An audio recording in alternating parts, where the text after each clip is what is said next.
Hi hello welcome back to Rajani kitchen പുതുതായി കാണുന്ന viewers subscribe ചെയ്യണം, ബെല്ലൈക്കണിലും അതോടൊപ്പം ഓൾ എന്ന ഓപ്ഷനിലും ക്ലിക്ക് ചെയ്ത് ഫുൾ വീഡിയോ കണ്ടിട്ട് കമൻറ്റ് ചെയ്യാനും ഷെയർ ചെയ്യാനും ലൈക്ക് ചെയ്യാനൊന്നും മറക്കരുത്. അപ്പോൾ ഇന്ന് ഞാൻ ചിക്കൻ കറിയാണ് ഉണ്ടാക്കാൻ പോകുന്നത്. അപ്പോൾ നാടൻ സ്റ്റൈലിൽ ഉണ്ടാക്കുന്നൊരു കറിയാണ്. അപ്പോൾ ഒരു 500 ഗ്രാം. അപ്പോൾ ഞാനിവിടെ ചിക്കനൊക്കെ ക്ലീൻ ചെയ്ത് വെച്ചിട്ടുണ്ട് കേട്ടോ. അപ്പോൾ ഞാനിവിടെ ചെറിയ ഉള്ളി കൊണ്ടാണ് ഈ വറുത്തരച്ച കറി ഉണ്ടാക്കുന്നത്. വെളുത്തുള്ളി, ഇഞ്ചി, കറിവേപ്പില ഇതൊക്കെയാണ് ഇപ്പോൾ ഞാൻ എടുത്തു വെച്ചിരിക്കുന്നത്. പിന്നെ പട്ട, ഗ്രാമ്പൂ, ഏലക്ക, കുരുമുളക്, പെരിഞ്ജീരകം. പിന്നെ വേണ്ടത് നമുക്ക് മസാലകൾ, നമ്മൾ പൊടി ഐറ്റംസ്, മല്ലിപ്പൊടി, മുളക് പൊടി, മഞ്ഞൾപ്പൊടി, ഇത്രയേ ഉള്ളൂ. പിന്നെ ഉപ്പ്, എണ്ണ, വെള്ളം ഇതൊക്കെ തന്നെയാണ് സാധാരണ രീതിയിൽ ഉപയോഗിക്കുന്നത് തന്നെയാണ്. അപ്പോൾ ഞാൻ പാൻ ഇവിടെ അടുപ്പത്ത് വെച്ച് ചൂടാക്കിയിട്ടുണ്ട്. ഒരു 4 ടീസ്പൂൺ ഞാൻ വെളിച്ചെണ്ണ ഒഴിച്ചു. ഇച്ചിരി അധികം എണ്ണ വേണം. ഇപ്പം ഞാൻ നോൺ സ്റ്റിക്ക് ആയതുകൊണ്ട് കുറച്ച് എണ്ണ കുറവാണ് ഉപയോഗിക്കുന്നത് കേട്ടോ. അപ്പോൾ കുറച്ചുകൂടെ എണ്ണയൊക്കെ ഉപയോഗിക്കുകയാണെങ്കിൽ നല്ല ടേസ്റ്റിയാണ്. അപ്പോൾ നമുക്ക് ആവശ്യാനുസരണം നമുക്ക് ഇതൊക്കെ വറുത്തെടുക്കുന്ന സമയത്ത് ഒഴിച്ചു കൊടുക്കാവുന്നതാണ്. അപ്പോൾ ഒരു 1.5-2 ഇഞ്ച് വലിപ്പമുള്ള നമ്മുടെ പട്ട ആദ്യം ഒന്ന് ചൂടാക്കി എടുക്കുക. ലോ ഫ്ലെയിമിൽ ചെയ്യുവാണ് അത്രയും നല്ലത്. അപ്പോൾ 1 ഇഞ്ച് വലിപ്പമുള്ള 2 ഇഞ്ച് വലിപ്പമുള്ള പട്ട. അപ്പോൾ അതൊന്ന് ഇങ്ങനെ ചെറുതായിട്ടൊന്ന് ചൂട് കയറി വരുമ്പോൾ നമുക്ക് ഏലക്ക, ഗ്രാമ്പൂ ഒക്കെ ഇട്ട് കൊടുക്കാം. പിന്നെ ചിക്കൻ നമ്മൾ ചെറിയ പീസസായി കട്ട് ചെയ്തെടുക്കുവാണ് നല്ലത്. അപ്പോൾ ഇവിടെ മിക്കപ്പോഴും കറി പീസ് എന്ന് പറയുമ്പോൾ കുറച്ച് വലിപ്പമുണ്ട്. നമ്മൾ ചിക്കൻ സ്റ്റൂവിനൊക്കെ ഉണ്ടാക്കുന്ന നാടൻ ചിക്കൻ കറി ഉണ്ടാക്കുമ്പോൾ നമ്മൾ കട്ട് ചെയ്ത് വാങ്ങുന്ന രീതിയിൽ. അപ്പോൾ നാടൻ ചിക്കൻ തന്നെയാണ് ഇത് ഉണ്ടാക്കാനും നല്ലത് കേട്ടോ. അപ്പോൾ 3 ഏലക്ക, 3 ഗ്രാമ്പൂ, 1 ടീസ്പൂൺ ഞാനിവിടെ കുരുമുളക് ഫുൾ പെപ്പർ കോൺസ് മുഴുവനായിട്ട്, 1 ടീസ്പൂൺ പെരിഞ്ജീരകം, ഇതാണ് ഇപ്പോൾ ചേർത്തിട്ട് ഒന്ന് ചൂടാക്കി എടുക്കുന്നത്. ഓക്കെ. അപ്പോൾ നാടൻ ചിക്കൻ തന്നെ നിങ്ങൾക്ക് കിട്ടുവാണെങ്കിൽ അത്രയും നല്ലതാണ് കേട്ടോ. അപ്പോൾ നമ്മൾ വിറകടുപ്പിലൊക്കെ വെക്കുവാണെങ്കിൽ നല്ല ടേസ്റ്റാണ് ഈ കറി. ചോറും അതുപോലെ ചപ്പാത്തി, നാൻ, നമുക്ക് എനിക്ക് ഏറ്റവും ഇഷ്ടം ഇത് നമ്മുടെ ഇഡ്ലിയുടെ കൂടെ കഴിക്കാനാണ് കേട്ടോ. അപ്പോൾ ഞാൻ വെളുത്തുള്ളി ചേർത്തിട്ടുണ്ട്. അപ്പോൾ വെളുത്തുള്ളിയുടെ ഫ്ലേവർ നിങ്ങൾക്ക് എത്ര ഇഷ്ടമാണോ അതിനനുസരിച്ച് ചേർക്കാം. പിന്നെ ഇഞ്ചി ഒരു 1.5 ഇഞ്ച് വലിപ്പം, ഒരു 8-10 നമുക്ക് വെളുത്തുള്ളി ചേർക്കാവുന്നതാണ് കേട്ടോ. പിന്നെ അതൊന്ന് നമ്മുടെ ഫ്ലേവറൊക്കെ ഇറങ്ങി ഒന്ന് ഫ്രൈ ആയിട്ടൊക്കെ വരട്ടെ. അപ്പം നമുക്ക് ചെറിയ ഉള്ളി നമുക്ക് അപ്പോഴത്തേക്കും നല്ലവണ്ണം ക്ലീൻ ചെയ്തൊക്കെ വെച്ചിട്ടുണ്ടെങ്കിൽ ഒന്നുകൂടെ ചെറുതായിട്ടൊക്കെ അരിഞ്ഞു കൊടുക്കാം. അപ്പോഴത്തേക്കും നമ്മുടെ വെളുത്തുള്ളി, ഇഞ്ചിയൊക്കെ ഒന്ന് ചൂടായി വരും. അപ്പോൾ ഒരു 10-25 ചെറിയ ഉള്ളി നമുക്ക് ക്ലീൻ ചെയ്തിട്ട് ഇങ്ങനെ അരിഞ്ഞൊക്കെ വയ്ക്കാം. അങ്ങനെ നമ്മൾ അത് വഴറ്റിയെടുക്കുവാണ്. നന്നായിട്ട് കരിയാതെ തന്നെ മൊരിച്ച് എടുക്കണം. നല്ല ഫ്ലേവർ, നമ്മുടെ ടേസ്റ്റ്, നമ്മുടെ കറിയുടെ കൊഴുപ്പ് എല്ലാം ഈ ഉള്ളിയിലാണ്. അപ്പോൾ സവാളയല്ല അതിൽ ഉപയോഗിക്കുന്നത്, ഉള്ളി വറുത്തരച്ച കറിയാണിത്. അപ്പോൾ ഉള്ളിയാണ് ഇതിൽ കൂടുതലും. ഓക്കെ. അപ്പോൾ ഈ രീതിയിൽ തന്നെ ചെയ്ത് നോക്കുക.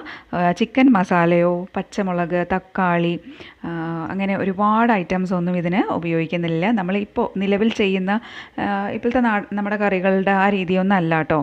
പിന്നെ മല്ലിപ്പൊടിയാണ്. ഇപ്പോൾ ഞാൻ നല്ല ഫുള്ളായിട്ട് 1 ടീസ്പൂൺ അങ്ങ് ചേർത്തിട്ടുണ്ട്. ഇപ്പോൾ 1/2 കിലോയിലേ ഉള്ളൂ. അപ്പോൾ 1 ടീസ്പൂണൊക്കെ മതിയാവും. അത് നല്ല ഫുള്ളായിട്ട് തന്നെ എടുക്കുക. ഇനി മല്ലിപ്പൊടി കഴിഞ്ഞാൽ പിന്നെ നമുക്ക് മുളക് പൊടി, നല്ല എരിവുള്ള മുളക് പൊടി. നിങ്ങളിൽ മുഴുമല്ലി ഉണ്ടെങ്കിലും വറ്റൽ മുളകുണ്ടെങ്കിലും അങ്ങനെ തന്നെ നമുക്ക് എണ്ണയിലിട്ട് വഴറ്റിയെടുക്കാവുന്നതാണ്. ഇപ്പോൾ ഞാൻ പൊടികൾ ചേർക്കുന്നു എന്ന് മാത്രം. അപ്പോൾ 1 ടീസ്പൂൺ, നല്ല എരിവ് വേണം എന്നുണ്ടെങ്കിൽ 1 ടീസ്പൂൺ തന്നെ ചേർക്കുക. അധികം എരിവൊന്നും ഉണ്ടാവില്ല, കാരണം ഉള്ളി കുറച്ചൊരു മധുരവും ഒക്കെ ഉണ്ടാവുമല്ലോ. അപ്പോൾ അതിനനുസരിച്ച് എരിവ് ഇപ്പോൾ നിങ്ങൾ ഒരുപാടൊന്നും പ്രതീക്ഷിക്കേണ്ട. കുരുമുളക് 1 ടീസ്പൂൺ ഈ സമയത്ത് ചേർക്കാം കേട്ടോ. നമ്മുടെ പെപ്പർ കോൺസ് ഇട്ടിട്ടുണ്ടെങ്കിൽ പോലും നമുക്ക് ഉള്ളി നമ്മുടെ കുരുമുളക് പൊടി നമുക്ക് ചേർക്കാവുന്നതാണ്. അത് നല്ലൊരു ടേസ്റ്റാണ് കേട്ടോ. പിന്നെ നന്നായിട്ട് അങ്ങ് വഴറ്റിയെടുക്കുക. ഈ സമയത്ത് കുറച്ച് എണ്ണ വേണമെങ്കിൽ യൂസ് ചെയ്യാം. ഇപ്പോൾ നമ്മൾ സാധാരണ അലുമിനിയം ചീനച്ചട്ടിയിലോ ഇൻഡാലിയം അങ്ങനെയൊക്കെ ചെയ്യുന്നതാണെങ്കിൽ എണ്ണ എന്തായാലും ഒഴിച്ചു കൊടുക്കേണ്ടി വരും. നോൺ സ്റ്റിക്ക് ആകുമ്പോൾ അത്രയും വേണ്ട. പക്ഷേ എണ്ണ ഉള്ളതാണ് ഈ കറിക്ക് ടേസ്റ്റ്. ഓക്കെ. പിന്നെ കുക്കറിൽ വേവിച്ചെടുക്കേണ്ട. കുക്കറിൽ ഈ ഒരു റെസിപ്പി ചെയ്യുന്നതിനേക്കാളും നല്ലത് ഇങ്ങനെ നമ്മൾ സ്റ്റൗവിൽ വെച്ച് പാനിൽ ഉണ്ടാക്കുന്നത് തന്നെയാണ്. പിന്നെ അടുപ്പിലാണ് ഉണ്ടാക്കുന്ന, വിറകടുപ്പിലാണെങ്കിൽ അടിപൊളി ടേസ്റ്റ് തന്നെയാണ്. പിന്നെ ഇത് കുറച്ചൊരു ലിക്വിഡ് ഫോമിൽ എടുക്കുന്ന രീതിയിലാണ്, ഒരുപാടങ്ങ് കുഴഞ്ഞിരിക്കുന്ന രീതിയിലല്ല ഞാൻ ഉണ്ടാക്കുന്നത്. ഇനി നമുക്ക് ഈ മസാലയൊക്കെ നന്നായിട്ട് ഫൈനായി അങ്ങ് അരച്ചെടുക്കണം. അപ്പോൾ ഞാൻ തീ ഓഫ് ചെയ്തു. എന്നിട്ട് നമുക്ക് വേറൊരു പാത്രത്തിലേക്ക് തണുക്കാനായിട്ട് മാറ്റി വയ്ക്കാം. ഈ സമയത്ത് ഈ പാനിൽ ഞാൻ വീണ്ടും പാന് ചൂടാക്കാൻ വെച്ചു. അതിലേക്ക് ഒരു 100 ml വെള്ളം ഞാൻ ഒഴിച്ച് തിളപ്പിക്കാൻ പോകുന്നു. അപ്പോൾ നമ്മുടെ കറിക്ക് ഇച്ചിരി ലിക്വിഡ് ഫോമാണല്ലോ, അപ്പോൾ അതിനാവശ്യാനുസരണം വെള്ളമൊക്കെ പിന്നീടും ചേർക്കാം. ഇപ്പോൾ ചിക്കൻ വേകാനുള്ള വെള്ളം ഞാൻ ചൂടാക്കിയെടുത്തു. ഇനി നമുക്ക് ചിക്കൻ നിരത്താം. നല്ല രീതിയിൽ വേവിച്ചെടുക്കുക. അപ്പോൾ ആദ്യം ഫുൾ വേവൊന്നും ആവശ്യമില്ല, കാരണം നമുക്ക് മസാല ഇട്ടിട്ടും വേവിച്ചെടുക്കണം. അപ്പോൾ ഈ സമയത്ത് നമുക്ക് കുറച്ച് മഞ്ഞൾപ്പൊടി മാത്രം ചേർത്ത് വേവിക്കാം. ഒരു 50%, ഒരു അര വേവാകുമ്പോൾ നമുക്ക് ഉപ്പ് ചേർത്ത് കൊടുക്കാം, മസാലയൊക്കെ ചേർത്ത് കൊടുക്കാം. ഓക്കെ, അപ്പോൾ അങ്ങനെ നമുക്ക് വേവിച്ചെടുക്കാം. അപ്പോൾ നമ്മുടെ മസാല നന്നായിട്ട് തണുക്കാൻ വെച്ചിട്ടുണ്ട്. ഒരു അര ടീസ്പൂൺ എന്തായാലും മതി കേട്ടോ മഞ്ഞൾപ്പൊടി ചേർത്തിട്ട് നമുക്ക് കുക്ക് ചെയ്യാൻ വയ്ക്കാം. ഓക്കെ, അപ്പോൾ നല്ല ടേസ്റ്റാണ് ഈ കറിക്ക്, യാതൊരു സംശയമില്ല. നാടൻ രീതിയിൽ പണ്ട് കാലത്തൊന്നും ഈ ചിക്കൻ മസാലയൊന്നും നമ്മൾ കടകളിലൊന്നും വരുന്നില്ലല്ലോ. അപ്പോൾ നമ്മുടെ കേരളത്തിൽ കിട്ടുന്ന നമ്മുടെ ഹോൾ സ്പൈസസ്, പിന്നെ നമ്മുടെ മല്ലി, മുളക്, കുരുമുളക്, ഇതൊക്കെ തന്നെയാണ് നമ്മൾ സ്ഥിരമായിട്ട് പണ്ട് ചിക്കൻ കറിയൊക്കെ ഉണ്ടാക്കാനായിട്ട് ഉപയോഗിക്കുന്നത്. പിന്നെ ഈ ബ്രോയിലർ ചിക്കനല്ല, നാടൻ ചിക്കൻ തന്നെയാണ്. വീട്ടിൽ നമ്മൾ വളർത്തിയ നമ്മുടെ പൂവൻകോഴികളെ തന്നെയാണ് നമ്മളിങ്ങനെ കറി ഉണ്ടാക്കുന്നത്. അപ്പോൾ ഞാനിത് ഈ കല്ലുപ്പാണ് ചേർക്കുന്നത്. കറിക്ക് മുഴുവൻ ആവശ്യത്തിനുള്ള ഉപ്പ് ഞാനിപ്പോൾ ചേർക്കുന്നില്ല. നമ്മൾക്ക് ചിക്കന് ആവശ്യമുള്ള ഉപ്പൊക്കെ ചേർത്ത് കൊടുത്ത് നമ്മൾ മസാലയൊക്കെ ചേർത്തതിന് ശേഷം നോക്കിയിട്ട് പിന്നെ നമുക്ക് ആഡ് ചെയ്യാം. അപ്പോൾ നമ്മളെന്തായാലും നാടൻ ചിക്കൻ കിട്ടുവാണെങ്കിൽ ഞാൻ വീണ്ടും പറയുന്നു, നിങ്ങൾ അങ്ങനെയാണ് ട്രൈ ചെയ്യേണ്ടത്. അതും ചെറിയ കഷ്ണങ്ങളാക്കിയിട്ട് കട്ട് ചെയ്ത് വാങ്ങുക. എന്നിട്ട് വിറകടുപ്പിൽ ചെയ്യാൻ പറ്റുവാണെങ്കിൽ അങ്ങനെ തന്നെ നിങ്ങൾ ചെയ്ത് നോക്കുക. എനിക്ക് ഏറ്റവും ഇഷ്ടം, ഞങ്ങളുടെ വീട്ടിലെ എല്ലാവർക്കും ഇഷ്ടം ഇത് ഇഡ്ഡലിയുടെ കൂടെ സെർവ് ചെയ്യുമ്പോഴാണ്. അത്ര ടേസ്റ്റിയാണ് കേട്ടോ. അപ്പോൾ തക്കാളി, ചിക്കൻ മസാല, പിന്നെ നിങ്ങൾക്ക് ഇഷ്ടമാണെങ്കിൽ ചിക്കൻ മസാലയൊക്കെ ചേർക്കാം കേട്ടോ, അതിൽ യാതൊരു പ്രശ്നവുമില്ല. ഇപ്പം ഞാൻ നന്നായിട്ട് ആദ്യം നമുക്ക് വെള്ളം ഒഴിക്കാതെ ഒന്ന് ചതച്ചെടുക്കാം മിക്സിയിലാണെങ്കിലും. എന്നിട്ട് കുറച്ച് വെള്ളം ഒഴിച്ച് അങ്ങ് നല്ല ഫൈനായിട്ട് അരച്ചെടുക്കാം. ഓക്കെ, അപ്പോൾ ഏകദേശം ഒരു 3/4 ഗ്ലാസോളം വെള്ളം വേണ്ടി വരും നന്നായി ഫൈനായിട്ട് അരയ്ക്കാനായിട്ട്. അപ്പോൾ നന്നായി അങ്ങ് അരച്ചെടുക്കുക. അപ്പോഴത്തേക്കും നമ്മുടെ ചിക്കൻ ഒരു 3/4 വേവ് വന്നിട്ടുണ്ടാവും.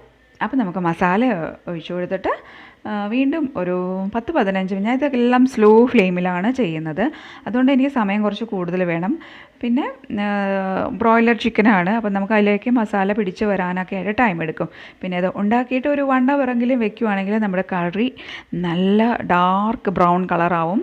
അപ്പോൾ ഉണ്ടാക്കിയിട്ട് കുറച്ച് നേരം വെച്ചിട്ട് നമുക്ക് സെർവ് ചെയ്യാം. പിന്നെ ചൂടായിട്ട് തന്നെ സെർവ് ചെയ്യണം എന്നുണ്ടെങ്കിൽ ഉണ്ടാക്കി വെച്ചതിന് ശേഷം 1 ഹവർ കഴിഞ്ഞ് നമുക്ക് മസാല നല്ല ഡാർക്ക് കളർ വന്ന ശേഷം പിന്നീട് ഒന്ന് വേണമെങ്കിൽ ചൂടാക്കിയിട്ട് നമുക്ക് ചോറിനൊക്കെ സെർവ് ചെയ്യാം. ഞാനിത് ചോറിന് തന്നെയാണ് ഉണ്ടാക്കിയിരിക്കുന്നത്.